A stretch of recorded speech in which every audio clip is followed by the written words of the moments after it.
फिर से। भाग 17। टेप रिकॉर्डर पर लिखा नाम विक्रम देखकर अर्जुन का चेहरा बदल गया। रवि ने पूछा, पापा ये विक्रम कौन है? अर्जुन कुछ पल चुप रहे, फिर बोले, 30 साल पहले मेरा एक दोस्त था विक्रम। हम दोनों इसी हवेली में आए थे, लेकिन उस रात वो अचानक गायब हो गया, किसी को उसका पता नहीं चला। इतने में हवेली की ऊपर वाली मंजिल से किसी के धीरे धीरे चलने की आवाज आने लगी। रवि और अर्जुन टॉर्च लेकर सीढ़ियां चढ़े। सबसे ऊपर एक बंद कमरा मिला। दरवाजा खोला तो अंदर धूल से ढकी एक अलमारी दिखाई दी। अलमारी में एक पुरानी डायरी रखी थी। डायरी के पहले पन्ने पर लिखा था, अगर ये डायरी तुम्हारे हाथ लगी है तो समझ लो कि बारिश का असली रहस्य अब शुरू होने वाला है। अचानक कमरे की खिड़की अपने आप खुल गई। तेज हवा चली और डायरी का आखिरी पन्ना अपने आप खुल गया। उस पर सिर्फ एक नक्शा बना था और नीचे लिखा था, पुराने कुएं के नीचे सच दफन है। रवि ने अर्जुन की ओर देखा। दोनों समझ गए कि अगला सफर अब हवेली से बाहर उस पुराने कुएं तक होगा। जारी रहेगा भाग 18। अगली रात रवि और अर्जुन गांव के बाहर पुराने कुएं तक पहुंचे। कुएं के पास वही निशान बने थे जो डायरी में थे। रवि ने टॉर्च की रोशनी नीचे डाली तो दीवार में लोहे का एक पुराना दरवाजा दिखाई दिया। रस्सी के सहारे दोनों नीचे उतरे। दरवाजा खोलते ही एक गुप्त सुरंग मिली। सुरंग के अंत में पत्थर का एक कमरा था, जहां एक लकड़ी का संदूक रखा था। संदूक के अंदर सोना चांदी नहीं, बल्कि कई पुराने दस्तावेज और एक तस्वीर थी। तस्वीर में अर्जुन और विक्रम साथ खड़े थे। तस्वीर के पीछे लिखा था, सच को छिपाया गया था लेकिन अब कोई उसे रोक नहीं पाएगा। उसी समय सुरंग में किसी के कदमों की आवाज गूंजी। जारी रहेगा भाग 19। कदमों की आवाज तेज होती गई। अचानक अंधेरे से एक बूढ़ा आदमी बाहर आया। उसने रवि को देखते ही कहा, मैं 30 साल से इसी दिन का इंतजार कर रहा था। रवि ने पूछा, आप कौन है? बूढ़ा बोला, मैं हवेली का आखिरी रखवाला हूं। विक्रम गायब नहीं हुआ था। उसने खुद को इस रहस्य की रक्षा के लिए दुनिया से छिपा लिया था। उसने संदूक से एक छोटी चाबी निकाली और रवि को देते हुए कहा, हवेली में एक आखिरी कमरा है, वही इस रहस्य का अंत बताएगा। इतना कहकर वो आदमी अंधेरे में गायब हो गया। रवि ने चाबी कसकर पकड़ ली। अब हवेली का आखिरी दरवाजा खोलने का समय आ चुका था। जारी रहेगा भाग 20। रात के 12 बजे रवि और अर्जुन फिर हवेली पहुंचे। चाबी जैसे ही आखिरी दरवाजे में घुमाई गई, भारी आवाज के साथ दरवाजा खुल गया। अंदर एक गोल कमरा था। बीच में पत्थर का चबूतरा और उस पर वही पुराना टेप रिकॉर्डर रखा था।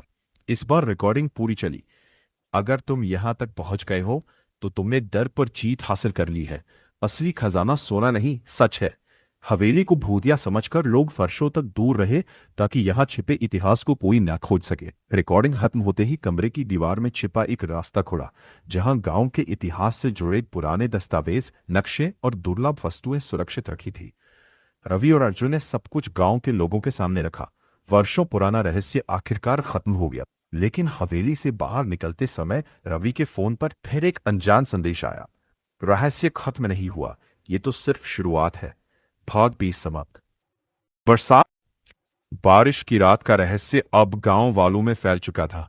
लोग फुसफुसा रहे थे कि रात में जंगल से फिर वैसी ही आवाजें सुनाई दे रही हैं जैसी 30 साल पहले सुनी गई थी।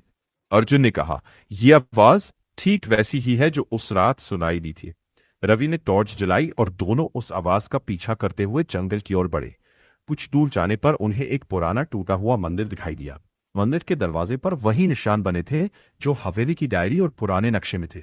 मंदिर के अंदर सब कुछ शांत था, लेकिन बीचों बीच एक पत्थर का चबूतरा था जिस पर धूल से ढका एक छोटा लकड़ी का डिब्बा रखा था। रवि ने जैसे ही डिब्बा खोला, उसमें एक पुरानी चाबी और एक मुड़ा हुआ पत्र मिला। पत्र पर सिर्फ एक पंक्ति लिखी थी, विक्रम आखिरी सच नहीं था, असली रहस्य अमर के पास है। अर्जुन ने यह नाम पढ़ते ही गहरी सांस ली।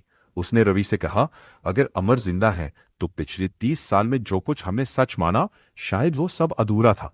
उसी समय मंदिर के बाहर किसी के कदमों की आहट सुनाई दी। रवि और अर्जुन ने टॉर्च उस दिशा में घुमाई, लेकिन वहां कोई दिखाई नहीं दिया। भाग 21 समाप्त। अगर कहानी पसंद आई हो तो अगला भाग हम यहीं से भाग 22 में शुरू करेंगे। ठीक है, एक छोटी सी कहानी।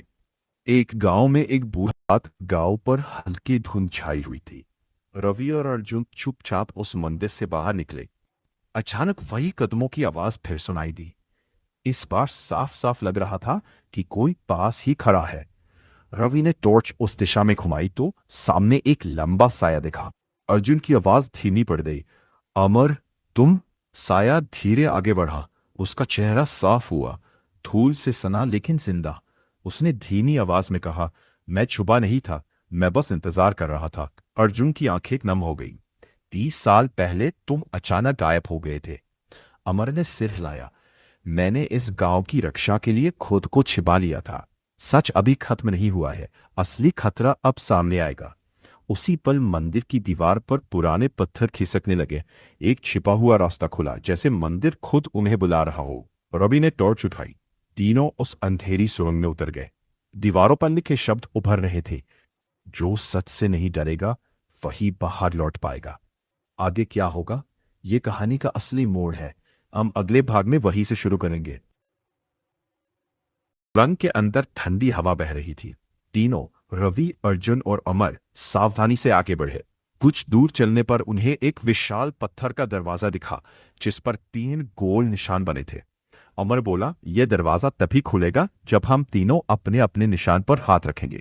जैसे ही उन्होंने ऐसा किया, दरवाजा भारी आवाज के साथ खुल गया। अंदर एक गोल कमरा था।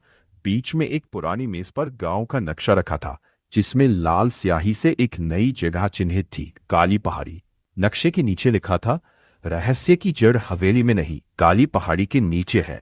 उसी समय कमरे की सारी मोमबत्तियां अपने आप जल उठीं। भाग 23 समाप्त। अगली सुबह रवि, अर्जुन और अमर काली पहाड़ी की ओर निकल पड़े। रास्ता कठिन था, घना जंगल, ऊंचे पत्थर और चारों ओर अजीब सन्नाटा। पहाड़ी की चोटी पर उन्हें पत्थरों से बंद एक गुफा मिली। गुफा के अंदर दीवारों पर सैकड़ों साल पुराने चित्र बने थे। उनमें हवेली, मंदिर और एक रहस्यमय व्यक्ति का चित्र था, जिसके नीचे एक नाम लिखा था, रक्षक। अमर ने धीरे से कहा, यही वो व्यक्ति है जिसने इस रहस्य की शुरुआत की थी। भाग 24 समाप्त। गुफा के सबसे अंदर एक लोहे का संदूक रखा था। रवि ने सावधानी से उसे खोला। अंदर एक पुरानी डायरी, एक चांदी का लॉकेट और एक चिट्ठी थी। चिट्ठी में लिखा था, अगर तुम यहां तक पहुंच गए हो तो तुमने साहस की अंतिम परीक्षा पार कर ली है। इस रहस्य की रक्षा अब तुम्हारे हाथ में है। इसे लालच के लिए नहीं, लोगों की भलाई के लिए इस्तेमाल करना। रवि ने डायरी अर्जुन और अमर को दिखाई। तीनों ने फैसला किया कि गांव का पूरा सच अब किसी से नहीं छिपाया जाएगा। जैसे ही वे गुफा से बाहर निकले, बारिश शुरू हो गई। बादलों के बीच से हल्की धूप निकली और ऐसा लगा मानो वर्षों पुराना रहस्य आखिरकार शांत हो गया हो। भाग 55 समाप्त। अगर तुम्हें यह कहानी इसी अंदाज में पसंद आ रही है तो मैं भाग 26। ठीक है रवि, मैं अभी भाग 26 सुनाता हूं। बारिश तेज हो चुकी थी। रवि की नजर दूर पहाड़ी पर एक अकेले पेड़ पर एक परछाई दिखी। अमर ने कहा, ये यही जगह है जहां रक्षक आखिरी बार दिखाई दिया था। तभी रवि की जेब में रखा चांदी का लॉकेट हल्का सा चमका। तीनों ने तय किया कि इस निशान का पीछा करेंगे।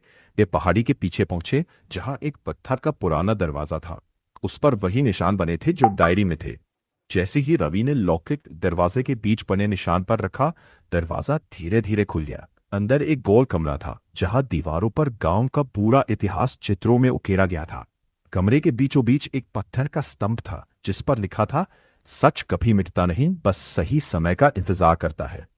भाग 26 समाप्त। अगले दिन गांव में सन्नाटा था। लोग अब भी उस खुली गुफा के बारे में बातें कर रहे थे। रवि ने तय किया कि अब सच छिपाया नहीं जाएगा। उसने गांव वालों को बुलाया और सबको डायरी, नक्शा और दस्तावेज दिखाए। बुजुर्गों की आंखें भीग गई। उन्होंने माना कि वर्षों पहले डर और अफवाहों ने सच को छिपा दिया था। उस दिन से हवेली को भूतिया नहीं, बल्कि गांव की ऐतिहासिक धरोहर माना जाने लगा। भाग 29 में गांव के चौपाल में सभी लोगों को बुलाया गया। रवि ने धीरे स्वर में सबके सामने पूरी कहानी रख दी। गांव के लोग चुपचाप सुनते रहे। किसी ने विरोध नहीं किया, बल्कि आहिस्ता आहिस्ता समझ की लहर फैल गई। बुजुर्गों ने कहा, अब वक्त है कि हम सच को स्वीकार करें और हवेली को गांव की शिक्षा और इतिहास के लिए इस्तेमाल करें। सबने सहमति में सिर हिलाया। गांव में अब डर की जगह उम्मीद थी। भाग 30 में कुछ महीने बाद फिर बरसात आई। रवि एक बार फिर उसी हवेली के सामने खड़ा था, पर इस बार सन्नाटा नहीं, शांति थी। फोन पर एक नया संदेश आया, धन्यवाद, तुमने रहस्य को खत्म नहीं किया, उसे सही जगह पहुंचा दिया। रवि मुस्कुराया। उसने आसमान की ओर देखा। बारिश की बूंदें गिर रही थीं, लेकिन अब उनमें डर नहीं था। कहानी यही खत्म हुई।